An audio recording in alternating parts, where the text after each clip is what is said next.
Hi, let's continue our conversation regarding self consciousness, assertiveness, and what is it that gives us confidence. The tendency to judge is what is the source of our self consciousness, too. When we are judgmental of ourselves, we are judgmental of other people too in the same measure. In other words, when we are judgmental of other people, we are going to be assessing ourselves, being critical of ourselves in the same measure. We're going to have huge demand of ourselves to be exceptional or extraordinary. When we are critical of other people, we're going to be critical of ourselves too. So it is this tendency to constantly assess, compare, and judge that steals our ease.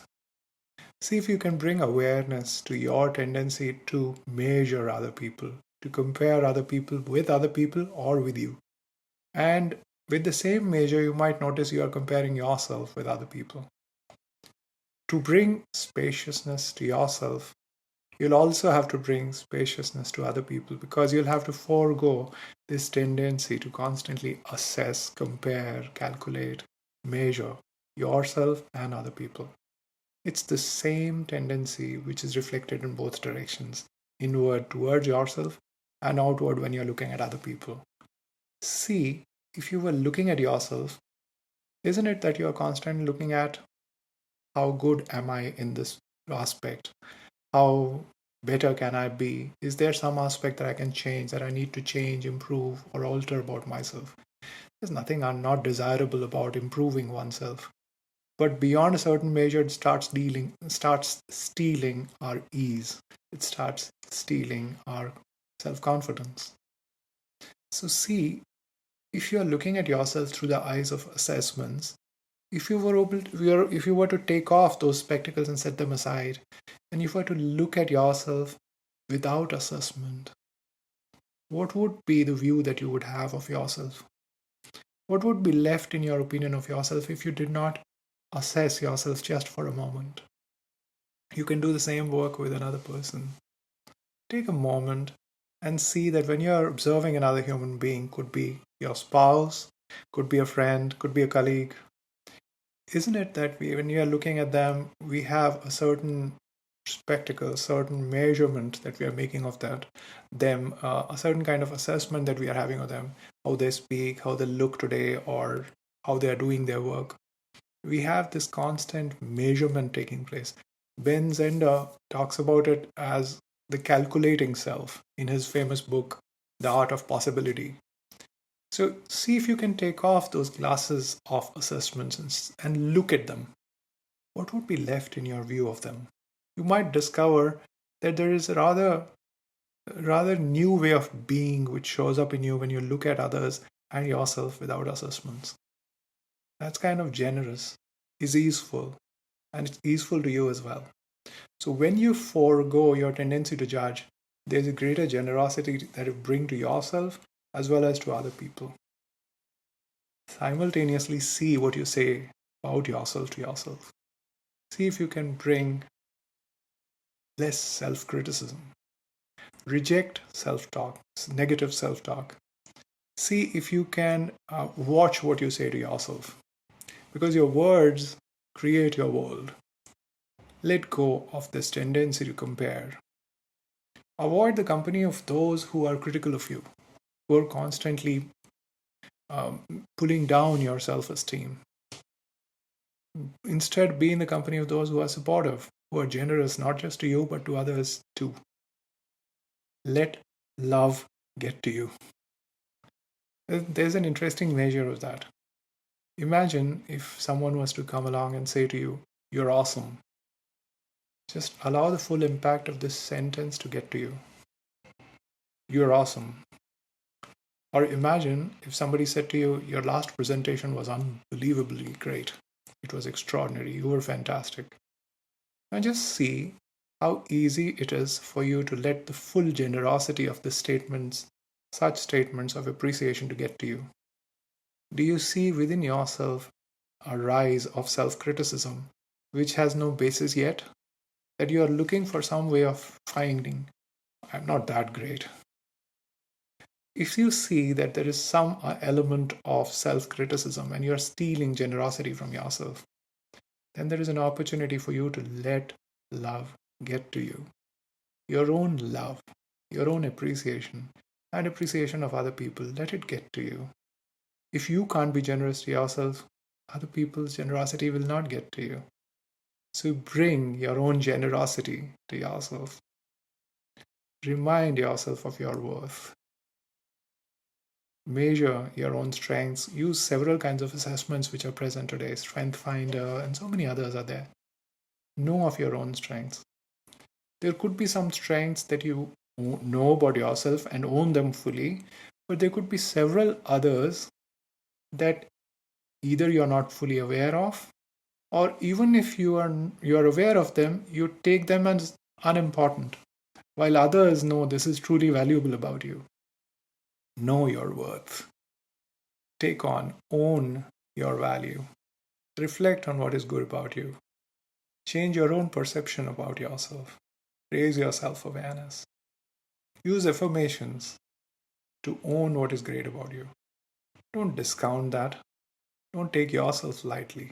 Don't be overcritical of yourself. Show yourself some love. You can show yourself some love by one, bringing your acknowledgement to yourself, owning your own strengths, but also in accepting what you can't change. There are always going to be some human aspects about yourself. God created us in sugar and spice. There are certain things which are great about us and certain things which are ordinary. So embrace what you cannot change. It's just an easy statement. But before that, you need to raise your awareness about what is it that you're critical about. See if you can make a list of things that you do not consider cool about yourself. It's not good that I am, or I look like this, or I do like this. Now, before you start improving yourself, it's great to consolidate, to be where you are, to acknowledge the journey that you have made. If you can bring gratitude for where you have arrived, where you have done good work to come, then that is the basis of your self-confidence to continue improving yourself further. Bring generous awareness and acknowledgement to the journey that you have made in self-development. See if you can begin by raising your awareness about your weaknesses that you do not embrace, you do not allow yourself to accept fully. What is it about yourself that you do not accept, embrace, including those flaws and awkwardness? There would always be some human aspects of yourself that would seem a little awkward, undesirable even. Embrace them, bring your generosity to them. Just like in a child, there are going to be certain aspects that are beautiful, cute, and amazingly attractive. But there would also be certain aspects which make it human, you see. So bring awareness to that. See if you can raise your awareness about how you're behaving.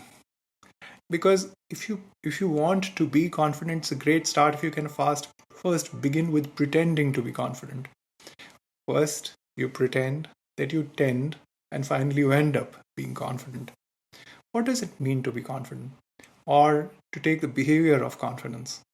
See if you can keep your back straight. Stand tall, sit tall, talk firmly. See if you can bring yourself to smile a little bit. And smile is like a lamp that they say you put on a threshold. It doesn't just light up outside, it lights up inside the house as well. So when you smile, you start feeling good about yourself as well. See if you can bring a gentle smile as you begin a conversation, or before you begin a meeting or enter into a meeting, and bring sufficient clarity into what you're saying. Say it up out loud. Speak gently. See if you can bring a little slowness into what you're saying. I'm also learning this, trying to improve in these aspects, but I'm sharing what I feel can help us. Try to take baby steps in outside your comfort zone. Now, this is the aspect which, of course, is about taking small challenges. See if you're not comfortable in public speaking, that you take up small challenges of doing that. See, there is no way that you'll be fulfilled living small. Let me say that again. We can never be fulfilled living small and protected or safe. The only way we'll be fulfilled is if we can let ourselves be bold and courageous and let ourselves express ourselves fully. Let our most authentic self be seen fully rather than hiding it. So at Landmark, they have a delicious way of expressing. They talk about bringing everything to conversation. There are certain aspects that we are self conscious about or worried about letting other people see that aspect of ourselves. Bring that up and get it out of the way. Like, for example, some great orators, when they are nervous standing in front of an awesome crowd, talk about, I'm nervous, I'm standing up in front of this awesome crowd or awesome people, such qualified people to make this presentation. I am feeling a little nervous. Once you've acknowledged that, it'll set you free. It's only hiding a certain kind of feeling that actually holds us down. So that also brings us to talking about your emotions, validating your feelings, letting yourself feel. Your your feelings are your feelings. Embrace them. Let yourself feel. Do not invalidate them. You are entitled to your emotions. Give yourself a moment to breathe and feel what you're feeling. When you're able to let your emotions be, then those emotions will let you be. You will not be as much discomforted with those emotions if you stopped resisting them, even if those emotions are what you have you feel upset about. Allow yourself to express to yourself, I am feeling this emotion. Allow yourself to experience that emotion freely, deeply in your own heart. Let your heart experience that emotion fully. That will give you the space to work on new possibilities. Otherwise, that resistance of that emotion occupies the center stage.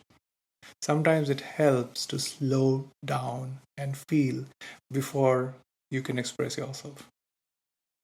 What also helps is if you can feel for the person who actually you are communicating to. You see, most introverted, shy people like me spend a lot of time inside themselves and contemplating, how do I look? What am I saying? Is it articulate? Is it wise? Is it smart? And so we are constantly thinking about, how can I express myself better than how I'm doing it right now? While the conversation is happening out here, it's not happening in me.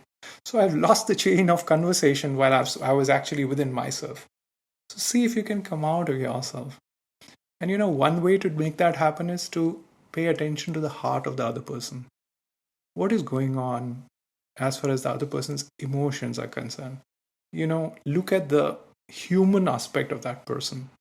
Look that, there's that idea of spotlight effect, that when you enter into the room, you think everybody's paying attention to you. But the truth is, everybody is paying attention to themselves and they are worried about how you are going to view them. See if you can bring that concern when you are worried about your appearances. You are being self conscious. That how do they see you? How do you look? They are actually worried about what you think of them. So, can you bring empathy, compassion to them for their being so self conscious? When you're in communication with some people, can you bring attention to what is going on for them right this minute? Listen empathetically, pay attention to them, bring genuine concern to them. And last but not the least, in our Indian spirituality, we know we are not our body. We are also not our behavior or our thoughts. You know, the spirituality elaborates it, but it is also easy to see it, catch this distinction. If we were our body, if in an event of an accident, if a limb is lost, we don't start feeling that an element of self has become diminished. We experience ourselves as whole, complete. It could be that our body is not as it used to be, but the experience of self remains the same. In fact, if just like me, you have come and lived several decades of a long, long life, you might experience that you still feel the same as you felt in your youth. So this self is not aging. The one who we truly are is not what is aging. We are not our body. We are also not our thoughts, because we switch from one kind of thought to another, one kind of emotion to another. We are not our wisdom. Who are we? We are that solid foundation of self, which is ever permanent, which is never diminished. And in that aspect, we are whole, complete, and perfect. There is no improvement possible. There is neither any necessary, because it's already always perfect. So come and stand in that image of yourself, which is the absolute truth, which is absolute perfection. Take on, own that, and allow that to express itself through you. There would be emotions which contradict it. There would be doubts that will fill your thoughts and mind. But those thoughts and mind are not who you are.